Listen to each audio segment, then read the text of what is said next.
Hi everybody, this is Mr. Shook, your journalism teacher, and today is September 2nd, 2020. Today we will be talking about legitimate news sources and the Journalism Code of Ethics. Now, the reason why I wanted to talk about this is because I wanted us all to be familiar with how to distinguish news sources from being legitimate to being illegitimate. First and foremost, I wanted to remind you guys that the goal of a journalist is to strive for unbiased, legitimate publication. Right, there are many forms of falsified news, and today's lesson will go over how we can, again, kind of pick out what news is fake and what news is real. Did you know that there is a code of ethics for journalists? The Society of Professional Journalists has published the SPJ Code of Ethics, and in it there are 4 main tenets, and I have summarized these 4 here for you. The first of these is to seek truth and report it. Basically, I want you to take responsibility for the accuracy of your work, and I don't want you to ever plagiarize. It's not cool to do, and it's not appropriate to do in your classrooms, and you certainly don't want to do it in the professional world, in the news world. If you get information from another source, cite it. Make sure that everybody who reads your news, whatever it may be, knows where you got your information from. The second is that you want to minimize harm. The public has a need for information, and they have a right to know. But you need to balance that with understanding that what you write, what stories you might write on, have a potential to harm or cause discomfort for various groups of people. You don't want to necessarily sugarcoat the news, and you don't want to tell things that aren't true. But you do want to be sensitive and mindful about what you write and how you write it, so that people who might be negatively affected by this news can understand what you're writing and can read it without being thrown into a tizzy. For instance, let's say that you were a French journalist on September 12th, 2001. Do you know what major worldwide event happened the day before? Right, the terrorist attacks on America, the destruction of the Twin Towers, also known as 9/11. So if you're a French journalist covering world news and you are talking about this event, well, naturally, the French, while they might be mortified at such an event happening, they might feel sympathy. Just about however you write that news is not going to affect them the way that it might affect an American reading your story. And so you need to use language that would be mindful and considerate of how, again, an American reading international coverage of 9/11 might feel at that time. So that's what we mean by minimize harm, is just being sensitive, just being mindful of how your readers might react to your work. You also want to act independently. You want to avoid what we call conflict of interest. You want to refuse favors and gifts for stories. For instance, many journalists will experience maybe an event organizer coming to them and saying, "Hi, we'll give you a gift card to your favorite restaurant if you come and cover our story." Well, the problem with that is that if that person is giving you a gift card to your favorite restaurant for you to come out and cover their story, they're going to expect you to paint their story in a positive light. And you're probably going to want to really make sure that you talk up that side of the story if you take a bribe like that. And so we want to avoid bribes. I'm not saying that you want to be negative of every story that you write, but you want to be neutral. You want to be completely neutral. For instance, to my sports fans out there, if you get hired for ESPN and you are tasked with covering the Iron Bowl, right? They ask you to write a preview story about this year's matchup for the Iron Bowl.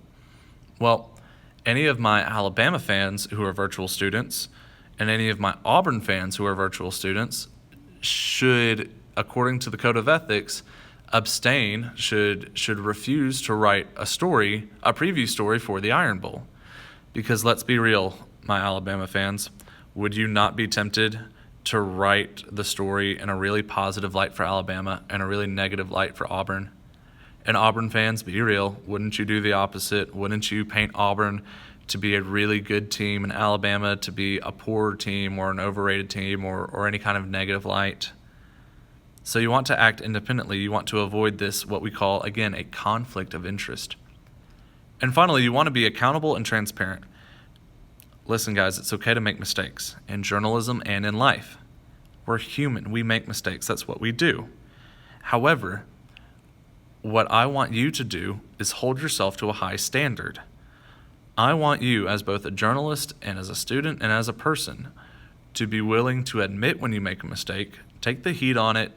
It's not every mistake has to have an excuse. Not every mess up has to have a reason outside of quite simply you just messed up, and that's okay. But acknowledge any mistakes that you make, and if you can fix it, fix it. And if you can't, just work to do better next time. But that is the Society of Professional Journalists Code of Ethics. Now let's talk about some illegitimate news. There are 3 particular types of this illegitimate news, and they're not all equal. However, they all must be acknowledged and kept in mind when you're reading the news. The first of these is satire or parody, and then we have tabloid news, and then we have, quote, fake news. Now, satire or parody is a form of news created by comedians and social critics. They present their news, I apologize for that camera shake, they present their news in what appears to be legitimate formats, but the news is often purposefully meant to be outrageous.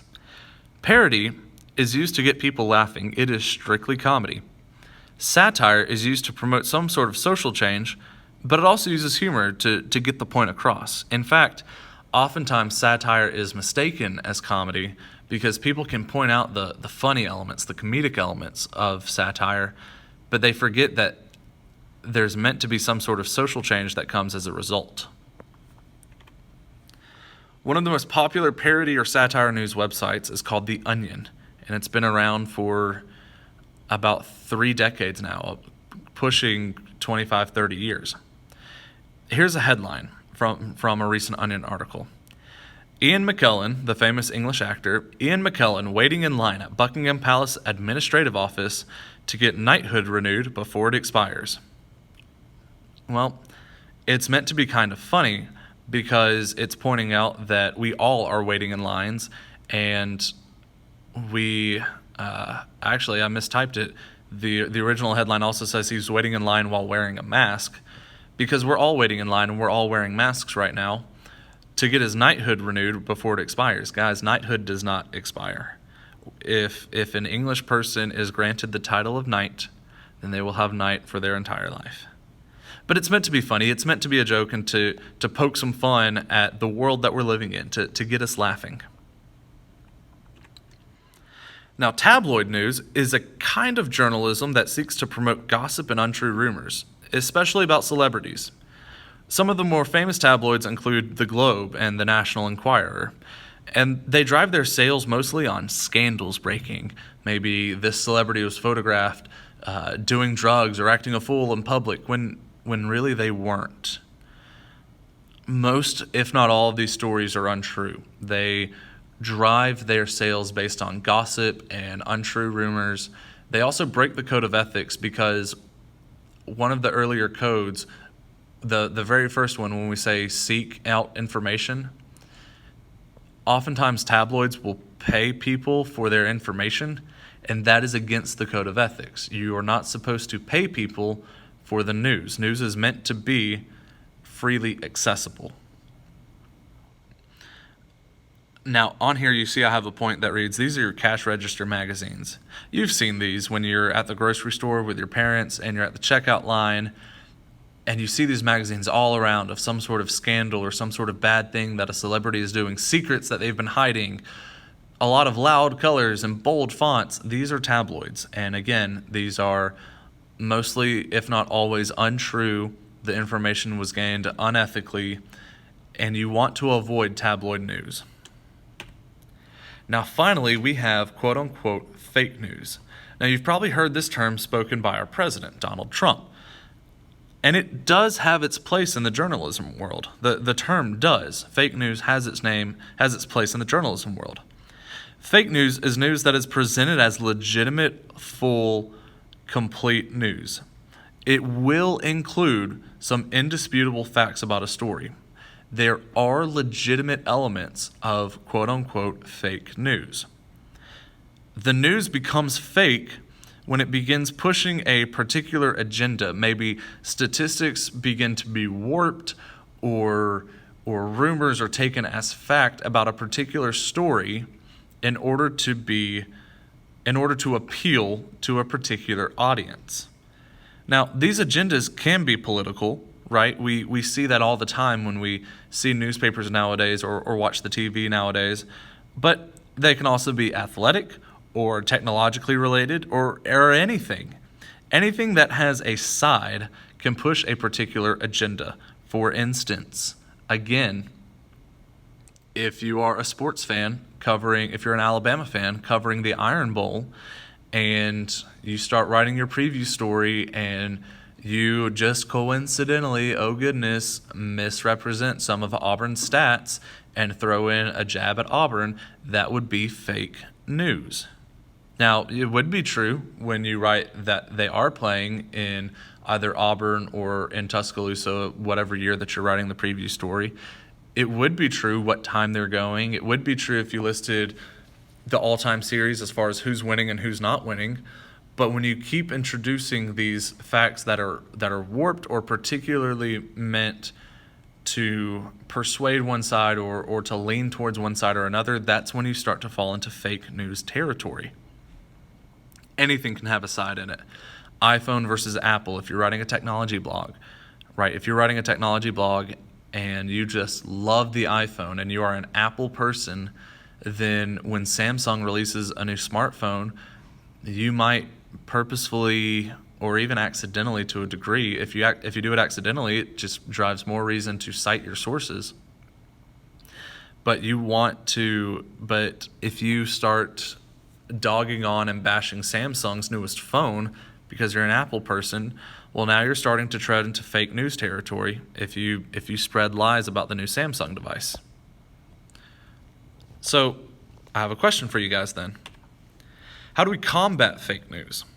Read a lot. Read news stories from opposing news stations.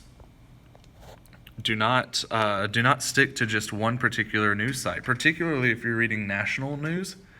Every newspaper is going to have a different spin. And again, I apologize for my fingers coming in and whatnot. Again, this has become the most efficient way for me to get these videos to you. But read a lot. Read stories that paint one side in a good light, the other side in a good light. Try to find neutral newspapers. AP, the Associated Press, is a very good newspaper, a very good news site when it comes to finding truly neutral information. But even then, you want to be careful because individual people are still biased and they still have their own biases. Look for your sources as well. If you're reading what appears to be a news site that seems to be fairly biased, but it seems like their sources are still kind of painted one side or another, check out the sources that they're using. See if you're covering, an Alabama-Auburn game, an Iron Bowl, and you're only getting Alabama players and Alabama coaches' interviews. Well, you want to check the sources. You want to make sure that you're getting a good balance. Again, consider the people being interviewed. Do these particular people have a vested interest in making sure that their product looks good? If you're covering if you're covering an iPhone press release, and naturally you're going to be, if you're covering an iPhone press release, then naturally you're going to be speaking to iPhone people. But we need to make that aware and be aware of the fact that those are the people that we're going to be hearing are people who are supporters of Apple, supporters of the iPhone. And if something doesn't sound quite right, if something doesn't read quite right, read further, investigate further, find other sources about it. But the best way to combat fake news is to read, and study. That's how we really want to make sure that we are writing good, appropriate news, is read, and find as much information as we can about a subject. So I hope you take this lesson to heart, especially as you start writing your blogs. Consider both sides of a story. Consider all of the sides of a story. You do not have any homework tonight regarding this lesson, but do not forget that you do have yesterday's homework due tonight at 11:59 if you have not finished it. If you have any more questions, by all means, feel free to get in touch with me. This is your time for sure to get in touch with me, ask me questions, and I'm more than happy to help you in any way that I can. Y'all have a good one.